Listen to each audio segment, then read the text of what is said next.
Hello बच्चों, let's start the question. In Einstein photoelectric equation states that ek is equals to hv minus phi. Ek is equals to hv, that means that is called nu, h nu minus phi.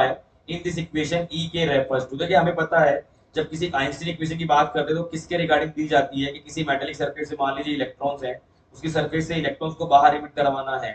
तो मान लीजिए अगर कोई particular energy का light इस पे photon जब इस पे इंसिडेंट कराते हैं, मान लीजिए फोटोन इस पे इंसिडेंट कराया तो वो फाई नॉट एनर्जी लेकर, दैट मींस वर्क फंक्शन लेकर एब्जॉर्ब करके बाहर आएंगे और कुछ काइनेटिक एनर्जी लेकर बाहर निकल जाएंगे।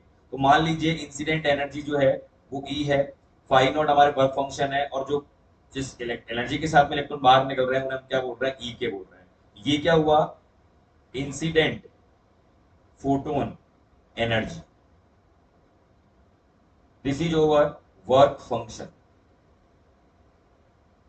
and this is our kinetic energy of the emitted photoelectrons. Okay dear, so equation क्या बनेगा, E is equals to phi naught plus Ek, and here Ek is nothing but E minus phi naught, which will be write as h nu minus phi naught, where nu is the frequency of incident light. ये हमारे पास equation आ जाएगी। ठीक है dear, ये पूरी equation हमारे पास में आ गई है। अब हम ऑप्शन की बात करते हैं। ई के रेफर्स टू, बेसिकली हमें पता है कि ई के यहाँ पे क्या होता है, kinetic energy of the photo of the emitted photo electron. So first option kinetic energy of all the emitted electrons, ठीक है।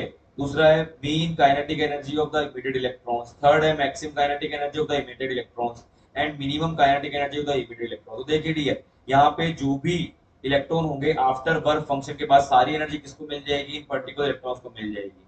तो ये इलेक्ट्रॉन जो सारी एनर्जी लेकर बाहर निकल जाएंगे वो किसके इक्वल होगी, मैक्सिमम एनर्जी के इक्वल होगी। और हमें पता है कि एनर्जी जो होती है मैक्सिमम एनर्जी वो ई वी नॉट के इक्वल होती है। मतलब उस सरफेस से इजेक्ट लाने के रोकने के लिए जो एनर्जी चाहिए होती है वो क्या होती है, E K equal to E V naught. तो हमारे पास में थर्ड ऑप्शन है वो करेक्ट होगा, जो ई के होता है maximum kinetic energy of the emitted electron होगा। Okay dear, so I think you will get the answer. Thank you very much.